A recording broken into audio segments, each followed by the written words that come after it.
नमस्कार दोस्तों, मैं धीरेन्द्र आपका अपने इस वीडियो में स्वागत करता हूं। जैसा कि आप देख सकते हैं, आज हम क्लास 7th एनसीईआरटी ज्योग्राफी का 7th चैप्टर डिस्कस करने जा रहे हैं।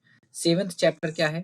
Human environment, settlement, transport and communication. तो स्टार्ट करते हैं। तो दोस्तों, जैसा कि हमने चैप्टर 1 में क्या सीखा था? हमने चैप्टर 1 में सीखा था कि जो अर्ली ह्यूमन बीइंग्स थे, वे फूड के लिए, खाने के लिए, क्लॉथिंग के लिए और शेल्टर के लिए पूरी तरीके से किस पे डिपेंड थे? नेचर पे डिपेंड थे। इंटायरली, यानी कि पूरी तरीके से। ठीक है, यानी कि जो अर्ली के ह्यूमन बीइंग्स थे, जो स्टार्टिंग के मानव थे, वे खाने के लिए, कपड़ों के लिए और शेल्टर के लिए किस पे डिपेंड थे? पूरी तरीके से वे नेचर पे डिपेंड थे। बट विद टाइम क्या हुआ दोस्तों? टाइम के साथ साथ जैसे जैसे टाइम बीतता गया, उन्होंने नई नई स्किल्स सीख ली। किसकी? फूड ग्रो करने की और घर बनाने की। And develop better means of transport and communication. और दोस्तों, उन्होंने with time better means develop कर लिए ट्रांसपोर्ट के और कम्युनिकेशन के। In this way they modified the environment where they live. तो इस वे में दोस्तों, इस तरीके से उन्होंने उस एनवायरनमेंट को मॉडिफाई कर लिया, अपने हिसाब से बना लिया जिसमें वे रह रहे थे। सेटलमेंट क्या होता है? Settlements are places where people build their homes. Settlement वे प्लेसेस होते हैं जहाँ पे लोग अपना घर बनाते हैं। Early human beings lived on trees and in cave. और जो अर्ली ह्यूमन बीइंग्स थे, वे कहाँ पे रहते थे? ट्रीज पे रहते थे या क्यूज में रहते थे, यानी पेड़ों पे रहते थे और गुफाओं में रहते थे। When they started to grow crops, it became necessary to have a permanent home. But दोस्तों, जब अर्ली ह्यूमन बीइंग्स ने, जब उन्होंने, जो ह्यूमन थे, उन्होंने जब क्रॉप्स ग्रो करना स्टार्ट कर दिया, तो उनके लिए यह जरूरी हो गया। क्या जरूरी हो गया? कि एक परमानेंट सेटलमेंट हो, यानी एक परमानेंट घर हो। यानी कि जो ह्यूमन बीइंग्स थे, जब उन्होंने क्रॉप ग्रो करना सीख लिया या क्रॉप ग्रो करना स्टार्ट कर दिया, तब वह उनके लिए जरूरी हो गया कि इनका घर जो हो, इसके नियर बाई हो, परमानेंट घर हो। क्योंकि ये इनका खेत हो गया, अब यहाँ पे कॉन्टिन्यूअस खेती करेंगे और इसकी देखभाल करने के लिए इनकी जरूरत थी इनको। ठीक है, खेतों का देखभाल कौन करता? खेतों का देखभाल जो ह्यूमन बीइंग थे, जिन्होंने क्रॉप को ग्रो किया था, वही करते। इसलिए इनके लिए जरूरी हो गया कि अब इनके पास परमानेंट सेटलमेंट होना चाहिए या परमानेंट घर होना चाहिए। The settlement grow near the river valley. जो सेटलमेंट था, वो कहाँ पे ग्रो होता है? रिवर वैली के नियर बाय, जहाँ पे वाटर अवेलेबल था और लैंड जो थी वो फर्टाइल थी। अब सीधी सी बात, तो ये रिवर है, तो यहाँ की जो लैंड होती है साइड साइड की, फर्टाइल होती है। तो यहाँ और यहाँ पे इजिली वाटर भी मिल जाता और लैंड भी फर्टाइल थी, यानी इस फर्टाइल लैंड पे खेती भी कर लेते। इसलिए ये धीरे धीरे क्या किए, यहाँ पे घर बनाना स्टार्ट कर दिए। With the development of trade, commerce and manufacturing, human settlement become larger. तो ट्रेड, कॉमर्स और मैन्युफैक्चरिंग के डेवलपमेंट से जो ह्यूमन सेटलमेंट थे, वे लार्जर होते चले गए, बड़े होते चले गए। Settlement, forest and civilization develop near river valley. तो दोस्तों, रिवर वैलीज के नियर में, जहाँ रिवर वैलीज थी, उसके नियर में जो सिविलाइजेशन होती है, डेवलप होती है। जो सेटलमेंट होते हैं, फ्लोरिस्ट होते हैं। तो आपको याद होगा, जो रिवर इंडस, जैसे इंडस रिवर के बैंक पे, जो इंडस रिवर है, यानी सिंध नदी जो है, उसके बैंक पे कौन सी सिविलाइजेशन डेवलप हुई थी? वहां पे डेवलप हुआ था कौन सा सिविलाइजेशन? इंडस वैली सिविलाइजेशन, या हिंदी में बोलते हैं सिंधु घाटी सभ्यता। टिग्रिस जो रिवर है, यहाँ पे मेसोपोटामिया की सभ्यता जो डेवलप हुई थी। और जो नाइल रिवर है, यहाँ पे इजिप्शियन सिविलाइजेशन डेवलप हुई थी। और होंगी रिवर जो है, यहाँ पे एंशियंट चाइनीज सिविलाइजेशन डेवलप हुई थी। ठीक है। The places where building are a settlement develop is called its site. जो ऐसे प्लेसेस जहाँ पे बिल्डिंग डेवलप होती हैं, where a building are a settlement develop, जहाँ पे एक बिल्डिंग डेवलप हो या एक सेटलमेंट डेवलप हो, उसको हम क्या बोलते हैं? साइट बोलते हैं। तो नेचुरल कंडीशन है एक आइडियल साइट सिलेक्शन का, वो क्या है? फेवरेबल क्लाइमेट हो, यानी कि जो फेवरेबल क्लाइमेट हो, अवेलेबिलिटी और पानी जो है अवेलेबल हो, लैंड जो है सूटेबल हो, जो सॉइल हो फर्टाइल हो। ठीक है, इसी प्रकार से वो सिलेक्ट कर देते हैं site. Settlements can be permanent और टेम्पोररी। देखो, सेटलमेंट दो टाइप का होता है, एक परमानेंट होता है, एक टेम्पोररी होता है। यानी जो सेटलमेंट है, परमानेंट भी हो सकता है, टेम्पोररी भी हो सकता है। Settlement which are occupied for short time are called temporary settlement. अब टेम्पोररी से क्या समझ में आता है? टेम्पोररी यानी कि जो कि कुछ शॉर्ट टाइम के लिए, कुछ ही टाइम के लिए हो। तो ऐसा सेटलमेंट जो कि शॉर्ट टाइम के लिए ऑक्यूपाई किया गया हो, उसको हम क्या बोलते हैं? टेम्पोररी सेटलमेंट बोला जाता है। The people living in deep forest, hot and cold desert and mountains often dwell in such temporary settlement। तो ऐसे लोग जो कि डीप फॉरेस्ट में रहते हैं, यानी घने जंगलों के बीच में रहते हैं, हॉट और कोल्ड रीजन में रहते हैं और माउंटेन रीजन में रहते हैं, वे किस प्रकार के सेटलमेंट में रहते हैं? वे टेम्परेरी सेटलमेंट में रहते हैं। यानी ये लोग जो कि जैसे कि डीप जंगलों में रहते हैं, हॉट या कोल्ड रीजन में रहते हैं और माउंटेन्स में ड्वेल करते हैं। ड्वेल मतलब रहना। वहाँ पे वे टेम्परेरी सेटलमेंट बना के रहते हैं, ठीक है। वे क्या करते हैं, वे हंटिंग करते हैं, गैदरिंग करते हैं, शिफ्टिंग कल्टीवेशन करते हैं और ट्रांस ह्यूमंस करते हैं। ट्रांस ह्यूमंस क्या होता है, ट्रांस ह्यूमंस एक पास्चलिज्म है, ठीक है, यानी एक प्लेस पे रहते हैं, जब यहाँ से चारा खत्म हो जाता है, यहाँ से जो ग्रेजिंग लैंड है वहाँ पे पूरा चारा खत्म हो जाता है, वे दूसरी जगह चले जाते हैं, ठीक है, दूसरी जगह चले जाते हैं, तो उसको हम ट्रांस ह्यूमन बोलते हैं, जो शिफ्ट होते रहते हैं। However, more and more settlement today are permanent settlement, but आज के टाइम में दोस्तों ज़्यादा से ज़्यादा जो सेटलमेंट है क्या है, परमानेंट सेटलमेंट है। In this settlement people build homes to live in settlement में लोग क्या करते हैं, रहने के लिए लोग घर बनाते हैं। जैसे ट्रांस ह्यूमन देख सकते हैं, it is seasonal movement of people, या लोगों का सीजनल मूवमेंट है। People who rear animals move in search of new pasture according to change in season. तो वे लोग जो कि एनिमल की रियरिंग करते हैं, एनिमल पालते हैं, जानवर पालते हैं, वे सीजन के अकॉर्डिंग एक जगह से दूसरी जगह मूव करते हैं, किस लिए, पास्चर की तलाश में, पास्चर की खोज में, ठीक है। ट्रांसह्यूमन समझ में आ गया। तो दोस्तों मैरी की बर्थडे पार्टी थी। मैरी और उसकी फ्रेंड किसका वेट कर रही थी, गुरप्रीत का वेट कर रही थी कि गुरप्रीत पहुंचे और मैरी और उसकी फ्रेंड गुरप्रीत के साथ क्या करें, केक को काटें। तो दोस्तों लास्ट में गुरप्रीत पहुंचती है, काफी थक चुकी थी, टायर्ड हो चुकी थी, उसको खांसी आ रही थी और विजिंग कर रही थी। उसने एक्सप्लेन किया कि ट्रैफिक जैम जो था बहुत ही भयानक था, बहुत ही टेरिबल था। Mary's mother Mrs Thomas patted Gurpreet back and side.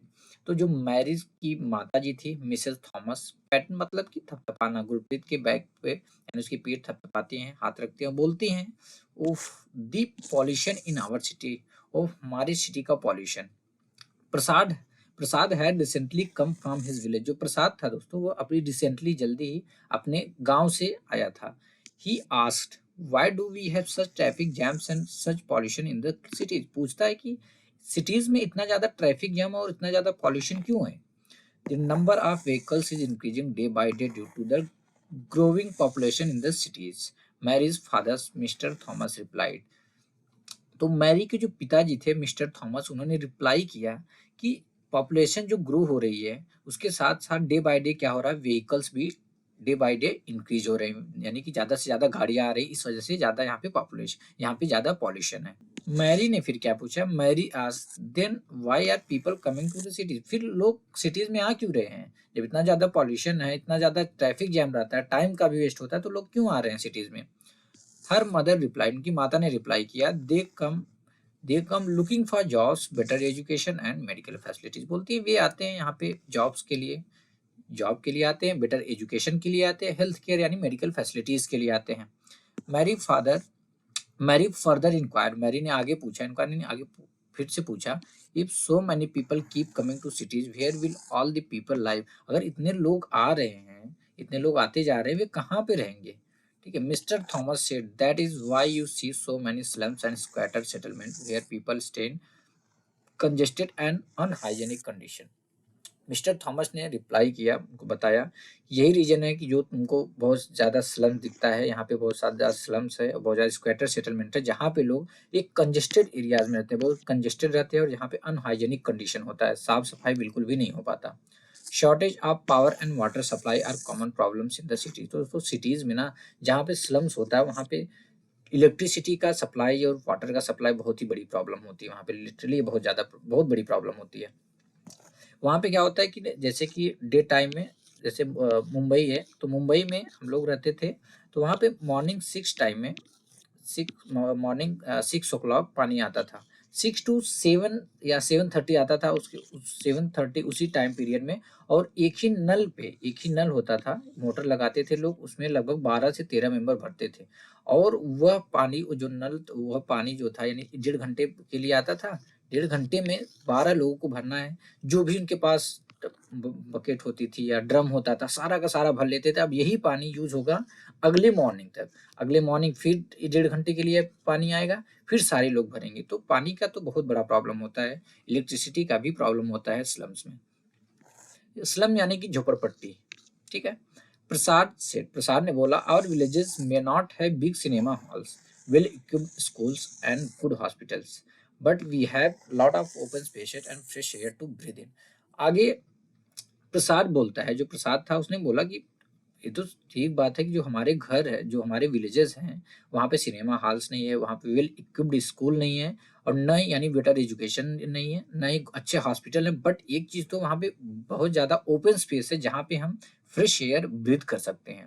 When my grandfather was sick we had to rush him to the city hospital. जब मेरे पिताजी की तबीयत खराब हुई थी तब हमको सिटी हॉस्पिटल की तरफ भागना पड़ा था। तो दोस्तों अब वो जो कन्वर्जेशन हुआ उससे हम आइडेंटिफाई कर सकते हैं कि two different pictures of settlement के दो डिफरेंट पिक्चर हम आइडेंटिफाई कर सकते हैं, the rural and the urban settlement. एक तो रूरल सेटलमेंट, दूसरा urban settlement. The villages are rural settlement. जो विलेजेस होते हैं वे क्या होते हैं, रूरल सेटलमेंट होते हैं, जहाँ पे people are engage in activities like agriculture, fishing, forestry, craft work and trade etcetera. तो जो रूरल जो विलेजेस होते हैं दोस्तों वे कौन से सेटलमेंट होते हैं, वे रूरल सेटलमेंट होते हैं। तो जहाँ पे जो गांव के लोग कौन सी एक्टिविटीज में इन्वॉल्व होते हैं, जैसे कुछ लोग एग्रीकल्चर करते हैं, फिशिंग करते हैं, कुछ लोग फॉरेस्ट्री करते हैं, कुछ लोग क्राफ्ट वर्क करते हैं, कुछ लोग ट्रेडिंग करते हैं यानी कि व्यापार करते हैं। इसी प्रकार के काम ये करते हैं विलेज के लोग। Rural settlement can be compact और स्कैटर। जो रूरल सेटलमेंट है वह कॉम्पैक्ट भी हो सकता है, स्कैटर भी हो सकता है। कॉम्पैक्ट सेटलमेंट क्या होता है, is a closely built area of dwellings. ये closely built area of dwellings होता है, यानी कि लोग जो है बहुत क्लोजली घर बना के रहते हैं। जैसे यहाँ पे देख लो कि कितने करीब करीब जो है कि घर हैं, तो ये कॉम्पैक्ट सेटलमेंट है। और यह कहाँ पे होता है, जहाँ पे फ्लैट लैंड अवेलेबल होता है। नॉर्मली जहाँ पे फ्लैट लैंड होगा तो लोग नियर बाई एकदम घर बना के रहते हैं।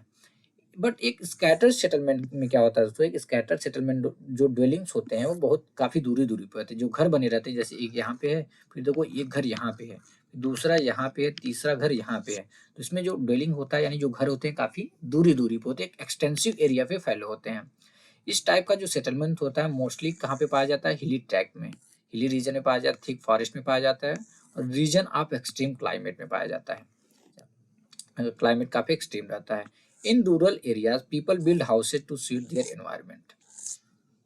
तो दोस्तों रूरल एरियाज में लोग ऐसा हाउस बनाते हैं, ऐसा घर बनाते हैं जो एनवायरनमेंट को सूट करे, ठीक, यानी एनवायरनमेंट के हिसाब से वे घर बनाते हैं। इन रीजन्स ऑफ हेवी रेनफॉल, जहाँ पे ज्यादा बारिश होती है, वो उनका जो घरों का रूफ होता है वो स्लैंटिंग होता है।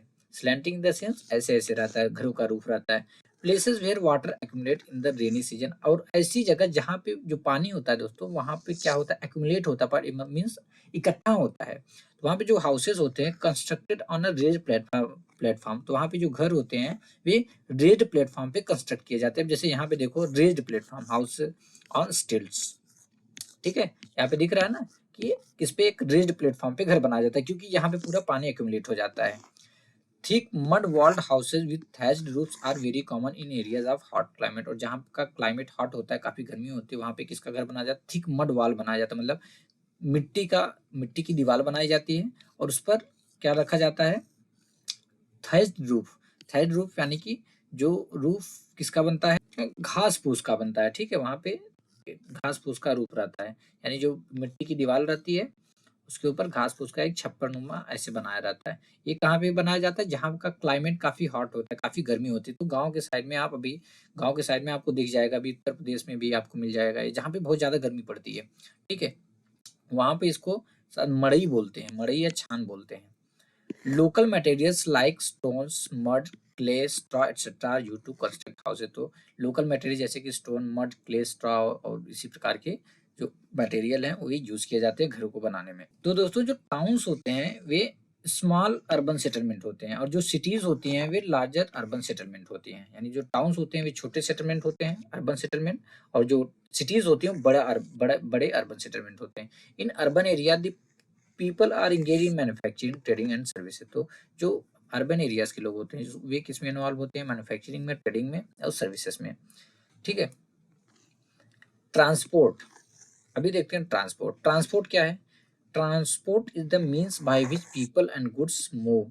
ट्रांसपोर्ट एक ऐसा मीन्स है जिसके थ्रू लोग और सामान एक जगह से दूसरी जगह मूव होता है, ठीक है, समझना। ट्रांसपोर्ट क्या है, ट्रांसपोर्ट एक ऐसा मीन्स है जिससे लोग और जो सामान होता है यानी गुड्स होता है एक जगह से दूसरी जगह मूव करता है। In the early days it took a great deal of time to travel long distance. तो अर्ली डेज में दोस्तों, अर्ली टाइम में तो काफी लंबा टाइम लग जाता था लॉन्ग डिस्टेंसेस ट्रेवल करने में। People had to walk and use animal to carry their good. लोगों को पैदल चलना पड़ता था, वॉक करना पड़ता था, और अपने एनिमल को साथ में ले जाना पड़ता था गुड्स को, सामान को कैरी करने के लिए। तो जब से व्हील का इन्वेंशन हुआ ना, इसने ट्रांसपोर्ट को काफी इजियर बना दिया, काफी आसान हो गया। With the passes of time different means of transport develop, और टाइम जैसे जैसे टाइम बीतता गया डिफरेंट मीन्स डेवलप हो गए ट्रांसपोर्ट के। बट आज के दिन भी people use animal for transport, आज के टाइम पे भी लोग एनिमल का इस्तेमाल करते हैं, एनिमल का यूज करते हैं किसके लिए, ट्रांसपोर्ट के लिए। ठीक है। In our country donkeys, mules, bullocks and camels are common, तो हमारी कंट्रीज में डंकी हो गए, म्यूल्स यानी खच्चर, बुलॉक्स इज और कैमल क्या है, एक कॉमन है। In the Andes mountains of south America, south America में जो एंडिस माउंटेन है वहाँ पे लामास यूज किया जाता है, लामास। ठीक है। और जो तिब्बत है वहाँ पे याक का यूज किया जाता है। The early trader from other country used to take several months to reach in, जो अर्ली ट्रेडर थे यानी जो पहले के टाइम के ट्रेडर थे दोस्तों, अदर कंट्रीज के, ठीक है, अदर कंट्रीज के जो ट्रेडर थे, इंडिया पहुंचने में उनको कई महीने लगते थे, कई महीने बाद वे इंडिया पहुंचते थे। या तो वे सी रूट का इस्तेमाल करते थे, यानी सी रूट यूज करते थे, या तो लैंड रूट यूज करते थे, या तो सी रूट के थ्रू आते थे इंडिया, या तो लैंड रूट के थ्रू। तो इससे उनको कितना टाइम लगता था, काफी कई महीने लग जाते थे। Aeroplanes have made travel faster, but जिस एरोप्लेन ने इस ट्रेवल को क्या किया, फास्टर कर दिया। आज के टाइम में केवल 6 से 8 घंटे लगते हैं इंडिया से यूरोप में ट्रेवल करने में, यानी अगर आपको इंडिया से यूरोप जाना हुआ 6 से 8 घंटे लगते हैं। Modern means of transport just save time and energy, तो जो मॉडर्न मीन्स आ गया ट्रांसपोर्ट का, इसने टाइम तो बचाया, उसके साथ एनर्जी भी बचाया। जो 4 मेजर मीन्स हैं ट्रांसपोर्ट के, वे कौन कौन से हैं, रोडवेज, रेलवेज, वाटरवेज और एयरवेज। पहले देखते हैं रोडवेज के बारे में। The most commonly used means of transport specially for short distances are road, तो सबसे जो मोस्ट कॉमनली यूज्ड मीन्स है ट्रांसपोर्ट का स्पेशली शॉर्ट डिस्टेंसेज के लिए, जब आपको शॉर्ट डिस्टेंस जाना हो, कम दूरी पे जाना हो, वो क्या है, वो रोड है। दो जो रोड होता है दो टाइप का होता है, मेटल रोड और अनमेटल। मेटल यानी कि पक्का रोड, अनमेटल यानी कि कच्चा रोड। जैसे यहाँ पे फिगर में देख सकते हैं, ये है मेटल रोड यानी पक्का रोड है, और ये है अनमेटल रोड, कच्चा रोड। ठीक है। The plains have a dense network of road, जो प्लेन होते हैं ना वहाँ पे काफी डेंस होता है नेटवर्क इसका रोड का, यानी काफी रोड होते हैं। Roads have also been built in terrain like desert, forest and even high mountains, और जो रोड्स हैं कुछ जो टफ जैसे कि डिजर्ट हो गया, फॉरेस्ट जंगल हो गए, यहाँ तक हाई माउंटेन पे भी रोड बनाए गए हैं। मनाली ले highway in the Himalayan mountain is one of the highest roadways in the world, जो मनाली ले हाईवे है कहाँ पे, हिमालयन माउंटेन में, वह दुनिया जो वर्ल्ड के हाईएस्ट रोडवेज में से एक है। हाईएस्ट रोडवेज यानी कि जो सबसे हाइट पे हो, किससे, सी लेवल से। Roads built underground are called subways underpass, जो अंडरग्राउंड रोड बनाए जाते हैं ना उसको हम सबवे बोलते हैं। ठीक है, क्या बोलते हैं, सबवे या underpath. Flyovers are built over raise structure, जो फ्लाईओवर होते हैं जैसा कि हम जानते हुए रेज स्ट्रक्चर पे ही बनाए जाते हैं। अभी दूसरा मीन्स है railways. The railways carry heavy goods and people over long distances quickly and cheaply, जो रेलवेज होती हैं दोस्तों वो लोगों को और हैवी सामान को एक जगह से दूसरी जगह यानी लॉन्ग डिस्टेंसेज ले जाते हैं काफी जल्दी और cheaply. The invention of the steam engine and the industrial revolution helped in speedy development of rail transport. तो दोस्तों स्टीम इंजन के इन्वेंशन ने और इंडस्ट्रियल रिवॉल्यूशन ने जो रेल ट्रांसपोर्ट था उसके स्पीडी डेवलपमेंट में काफी हेल्प किया। स्पीडी डेवलपमेंट यानी काफी तेजी से development. Diesel and electric engine जो थे वे रिप्लेस कर दिए किसको, स्टीम इंजन को। In places super fast train have been introduce to make the journey faster, तो बहुत सारे प्लेसेस पे जैसे जापान में बुलेट ट्रेन, तो बहुत सारे प्लेसेस पे सुपर फास्ट ट्रेन भी इंट्रोड्यूस कर दी गई हैं जर्नी को और फास्टर बनाने के लिए। The railway network is well developed over the plain area, जो रेलवे नेटवर्क है ना प्लेन एरियाज पे वेल डेवलप्ड है। ठीक है। Advance technological skills have enable laying of railway line difficult mountain terrains also, तो जो टेक्नोलॉजी इतनी एडवांस आ चुकी है उससे लोग जो है कि एडवांस टेक्नोलॉजिकल स्किल जो थी उसकी वजह से लोग डिफरेंट जो टेरेन से, जैसे कि माउंटेन रीजन हो गया जहाँ पे बहुत डिफिकल्ट होता था रेलवे लाइन ले करना, तो बट इसकी इस एडवांस टेक्नोलॉजी की वजह से वहाँ पे भी लोग लेकर दे रहे हैं, यानी कि रेलवे पर लाइन जो है बिछा दे रहे हैं। But these are much fewer in number, but ये काफ़ी कम नंबर में है। Indian railway network is well developed, जो इंडियन रेलवे नेटवर्क है वेल डेवलप्ड है। It is the largest in Asia, जो इंडियन रेलवे नेटवर्क है दोस्तों वह एशिया में लार्जेस्ट रेलवे नेटवर्क है। जैसे the train from Xining to Lhasa run an altitude of 4000 metre. तो जो ट्रेन है जिनिंग टू लासा जो रन करती है वो 4000 मीटर अल्टीट्यूड पे रन करती है इसके सी लेवल से, यानी सी लेवल से 4000 मीटर ऊपर यानी 4 किलोमीटर ऊपर। और जो इसका हाईएस्ट पॉइंट है वह है 5072 मीटर। ठीक है। अब जैसे कि जो ट्रांस साइबेरियन रेलवे है दोस्तों वह the longest railway system connecting Saint Petersburg in western Russia to Vladivostok है, व्लादिवोस्तोक। इनका प्रोनाउंसिएशन भी काफी टफ ही होता है। ठीक है। जो ट्रांस साइबेरियन रेलवे है जो कि लॉन्गेस्ट रेलवे सिस्टम है जो कि सेंट पीटर्सबर्ग जो कि वेस्टर्न रशिया में है, यहाँ पे सेंट पीटर्सबर्ग है, इसको कनेक्ट करता है किससे, व्लादिवोस्तोक, जो कि कहाँ पे है, पैसिफिक कोस्ट पे है, पैसिफिक ओशियन के कोस्ट पे है। ठीक है। यहाँ पे है व्लादिवोस्तोक, यह कनेक्ट करता है किसको, सेंट पीटर्सबर्ग को। यह जो ट्रांस साइबेरियन रेलवे है दुनिया की सबसे लॉन्गेस्ट रेलवे लाइन है। ठीक है। अब देखते हैं तीसरा मेन जो है ट्रांसपोर्ट का वाटरवेज, उसके बारे में। You have already learn that since early days waterways were used for transportation. तो हमने ऑलरेडी सीखा कि जो फ्रॉम अर्ली डेज जो वाटरवेज हैं वे ट्रांसपोर्टेशन के लिए यूज किए जाते हैं। Waterways are the cheapest for carrying heavy and bulky goods over long distance. तो दोस्तों जो वाटरवेज है ना वो चीपेस्ट है, सबसे सस्ता पड़ता है अगर आप सामान जो है वाटरवेज से लेके जा रहे हो। ठीक है। अपना सामान ट्रांसपोर्ट कर रहे हो किसके थ्रू, वाटरवेज के थ्रू, यानी जो शिप चलती हैं, बड़ी बड़ी शिप चलती हैं, जैसे जो कंटेनर लेके जाते हैं, कुछ बल्क में कार्गो ले जाते हैं जैसे अनाज वनाज, जो ये काफ़ी ना ईजी पड़ता है, काफ़ी सस्ता पड़ता है, चाहे आप रेलवे से कंपेयर कर लो चाहे एयर से। एयर का तो खैर एयर जो ट्रांसपोर्ट होता है वो सबसे महंगा होता है, बट टाइम कम लगता है। ठीक है। तो जो वाटरवेज हैं वो चीफेस्ट होते हैं हैवी सामान और बल्कि गुड्स ले जाने के लिए लॉन्ग डिस्टेंसेस पे। They are mainly of two type. तो ये टू टाइप के होते हैं, दो टाइप के होते हैं, एक इनलैंड वाटरवेज और दूसरे सी रूट। एक तो इनलैंड वाटरवेज यानी जो इनलैंड हो। ठीक है। जैसे कि अब मान लो जो कोई रिवर है जैसे इंडिया ब्रह्मपुत्र, ये गंगा ब्रह्मपुत्र। अब गंगा रिवर से एक मान लो अपर कोर्स से कोई एक यहाँ से सामान लिया दूसरी जगह लोअर कोर्स पे लाके दे दिया, ये इनलैंड हुआ, यानी इनलैंड के अंदर ही व्यापार चल रहा है। ठीक है। और सी रूट यानी जो सी के थ्रू आता है। Navigable rivers and lakes are used as inland waterway. तो दोस्तों जो नेविगेबल रिवर्स हैं जो लेक्स हैं वे as a inland waterways use किए जाते हैं। Some of the important inland waterways are the Ganga Brahmaputra river system. अभी हमने देखा ना जो इंपॉर्टेंट वाटरवेज हैं जैसे कि Ganga Brahmaputra river system, the great lakes in North America, जो नॉर्थ अमेरिका में ग्रेट लेक्स हैं, the river Nile in Africa, जो अफ्रीका में नाइल रिवर है। Sea routes and oceanic routes are mostly use for transporting merchandise and goods from one country to another. तो जो sea routes और ocean routes हैं, oceanic जो routes हैं यानी जो सी से रूट जाते हैं और जो ओशियन के से रूट जाते हैं, वे मोस्टली मर्चेंटाइज और गुड्स को ट्रांसपोर्ट करने के लिए यूज किए जाते हैं एक कंट्री से दूसरे कंट्री। यानी जब सामान एक कंट्री से दूसरे कंट्री ले जाया जाता है, इसके थ्रू ले जाया जाता है, सी रूट के थ्रू और ओशियन रूट के through. These routes are connected with the ports. और ये जो रूट्स होते हैं पोर्ट से कनेक्टेड होते हैं।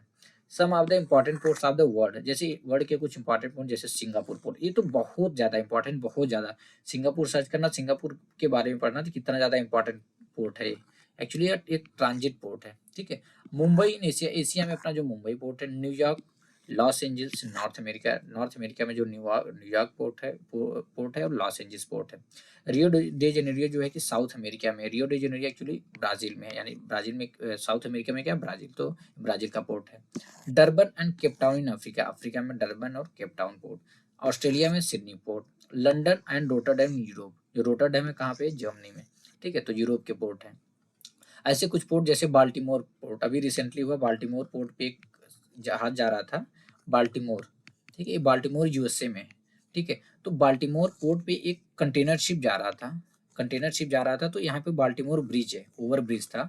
तो कंटेनर शिप में ब्लैकआउट होता है, ब्लैकआउट का क्या मतलब होता है कि पावर कट हो जाना, मतलब पूरा एकदम पावर कट हो जाता है। वीडियो वायरल हुआ है, तो पूरा पावर कट हो जाता है, पूरी लाइट चली जाती है, फिर वो जहाज अपना कंट्रोल खो देता है।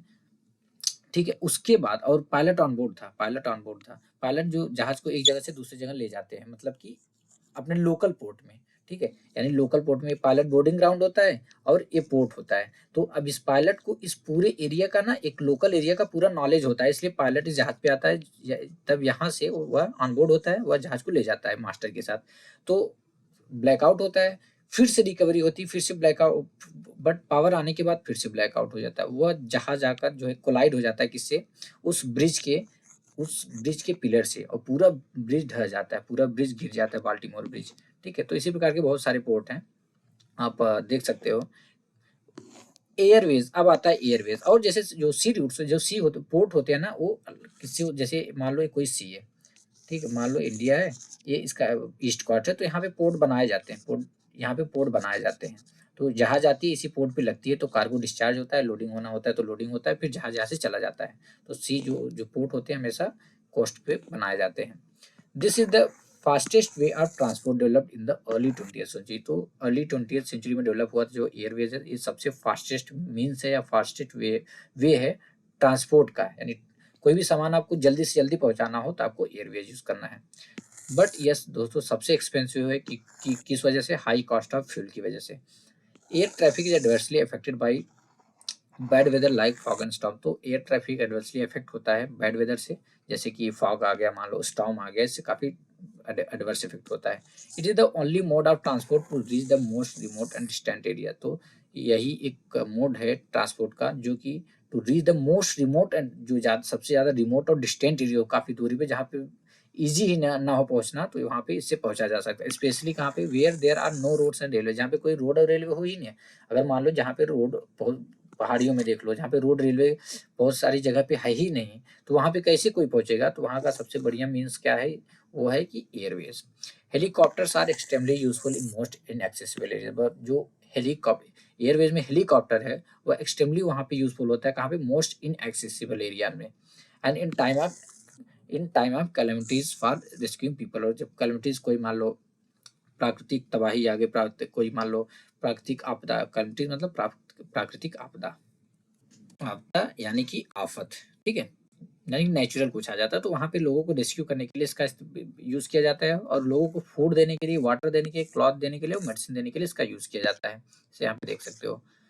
सम ऑफ द इम्पोर्टेंट एयरपोर्ट, जैसे कुछ इम्पोर्टेंट एयरपोर्ट है, दिल्ली हो गया, Mumbai, New York, London, Paris, Frankfurt, Cairo. ये कायरो जो है ना, ये इजिप्ट की कैपिटल है, इजिप्ट की कैपिटल है। यहाँ पे मेरा एक बार साइन ऑफ हुआ था, इजिप्ट। कम्युनिकेशन, कम्युनिकेशन क्या है दोस्तों, communication is the process of conveying message to others. Convey मतलब पहुंचाना, ठीक है। तो कम्युनिकेशन एक ऐसा प्रोसेस है जिसके थ्रू मैसेज को एक जगह से दूसरे जगह पहुंचाया जाता है, या किसी एक पर्सन से दूसरे पर्सन मैसेज को पहुंचाया जाता है, ठीक है। कम्युनिकेशन क्या है, कम्युनिकेशन एक ऐसा प्रोसेस है जिसके थ्रू मैसेजेस को दूसरी जगह पे पहुंचाया जाता है, कन्वे किया जाता है। With the development of technology humans have devised new and fast modes of communication. तो टेक्नोलॉजी के डेवलपमेंट से ह्यूमन ने क्या किया कि बहुत बहुत बहुत नए और fast mode of communication device कर लिए, तैयार कर लिए, ठीक है। The advancement in the field of communication has brought about an information revolution in the world। तो दोस्तों, जो कम्युनिकेशन की फील्ड में इतना एडवांसमेंट हो गया, इतना एडवांस कम्युनिकेशन हो गया, इससे क्या हुआ, brought about an information revolution in the world. तो वर्ल्ड के इन्फॉर्मेशन में रिवोल्यूशन आ गया, इन्फॉर्मेशन के फील्ड में रिवोल्यूशन आ गया। Different mode of communication are used to provide information. से इन्फॉर्मेशन प्रोवाइड करने के लिए कम्युनिकेशन का डिफरेंट मोड का इस्तेमाल किया जाता है। To educate as well as to entertain, educate करने के लिए भी, एंटरटेन करने के लिए भी। Through newspapers, radio and television we can communicate with the large number of people. तो दोस्तों, हम न्यूज़पेपर, रेडियो, टेलीविजन के थ्रू एक लार्ज नंबर ऑफ पीपल, यानी ज़्यादा से ज़्यादा लोगों से कम्युनिकेट कर सकते हैं। इसलिए इनको क्या बोला जाता है, इनको मास मीडिया बोला जाता है, ठीक है। किसको, न्यूज़पेपर को, रेडियो को, टेलीविजन को, क्योंकि इनसे ज़्यादा से ज़्यादा लोगों तक पहुँचा जा सकता है, ज़्यादा से ज़्यादा लोगों से कम्युनिकेट किया जा सकता है, इसीलिए इनको मास मीडिया बोलते हैं, ठीक है। The satellites have made communication even, जो सैटेलाइट है ना, सैटेलाइट के थ्रू जो कम्युनिकेशन है बहुत ज़्यादा फास्टर हो गया। Satellites have help in oil explore. तो सैटेलाइट हमारी मदद किस प्रकार, किससे में करता है, जैसे ऑयल एक्सप्लोर करना हुआ, फॉरेस्ट सर्वे में काफ़ी हेल्प करता है। अंडरग्राउंड वाटर में, यानी कहाँ पे पानी अवेलेबल है, कहाँ पे मिनरल वेल्थ कितना है, इसमें भी काफ़ी मदद करता है। वेदर फॉरकास्ट करने में, और डिजास्टर वार्निंग, यानी कहीं पे मान लो कोई डिजास्टर आने वाला होता है तो हमको सैटेलाइट से हेल्प मिल जाती है। Now we can send electronic. अब आज के टाइम में दोस्तों हम इलेक्ट्रॉनिक मेल भेज सकते हैं, ईमेल्स को हम क्या बोलते हैं, इलेक्ट्रॉनिक मेल, इंटरनेट के through. Wireless telephonic communication through cellular phones have become very popular today. जो वायरलेस टेलीफोनिक कम्युनिकेशन है, सेल्यूलर फ़ोन के थ्रू काफ़ी आज के टाइम में वायरल यानी कि पॉपुलर है। Internet not only provide us with world wide information, जो इंटरनेट है हमको वर्ल्ड वाइड इन्फॉर्मेशन ही नहीं प्रोवाइड करता, इंटरेक्शन ही नहीं प्रोवाइड करता, but has also made our lifes more comfortable. But इसकी वजह से जो हमारी लाइफ है दोस्तों काफ़ी ज़्यादा कंफर्टेबल हो चुकी है। अभी आज आप भी समझ लो, मान लो आपको कोई डाउट हो रहा है, कोई डाउट हुआ, मान लो आप क्लास 10 से किसी भी क्लास में पढ़ रहे हो, कोई डाउट आपको हुआ, आप इंटरनेट पे यूट्यूब पे जाके गूगल पे जाके सर्च मार रहे हो, बहुत सारे टीचर्स आपको मिल जाएंगे उसको एक्सप्लेन करते हुए, ईजियर हो जा रहा है, आप इजीली देख सकते हो। बट जब हम लोग 10th में थे तब उतना ये फ़ोन यूट्यूब इतना था, तब हम फ़ोन तो इतना कॉमन हुआ ही नहीं था। आज के टाइम में घर में कम से कम 4 से 5 फ़ोन है, तो उस टाइम में ना फ़ोन नहीं था। तो अगर मान लो जैसे कि अब मैं 10th में जब पढ़ रहा था, 2012 की बात है, हाँ 2012, तो 2012 में जब मैं पढ़ रहा था तो कोई डाउट अगर होता था, मान लो किसी भी एसएसटी की किसी भी बुक में मुझे कुछ डाउट है, या मैथ्स स्पेशली मैथ में होता था, मैथ में कोई डाउट हुआ ना, अगर जैसे कि हम क्या करते थे, स्कूल में तो उतना सॉल्व सॉल्व होता नहीं, घर पे आके जब होमवर्क में हम उसको सॉल्व करते थे, कोई प्रॉब्लम हो गया ना, तो वेट करना पड़ता था कि कल जब जाऊंगा क्लास में, सुबह 9 बजे निकलूंगा, जब वहां पे पहुंचूंगा, जब मैथ का पीरियड आएगा, मैथ के पीरियड में टीचर से पूछूंगा। अगर मान लो बाय द वे सैटरडे का दिन था, सैटरडे ही मैंने डाउट मुझे सैटरडे को ही हो गया, अब सैटरडे को हमको सैटरडे बीतने का वेट करना पड़ता था, फिर संडे बीतने का वेट करना पड़ता था, मंडे के दिन आप जा सकते थे स्कूल, वहाँ पे डाउट क्लियर कर सकते थे। बट आज के टाइम में सोचो ना, एकदम दुनिया ही बदल गई है। तो इसने हमारी लाइफ को काफ़ी कंफर्टेबल बना दिया है।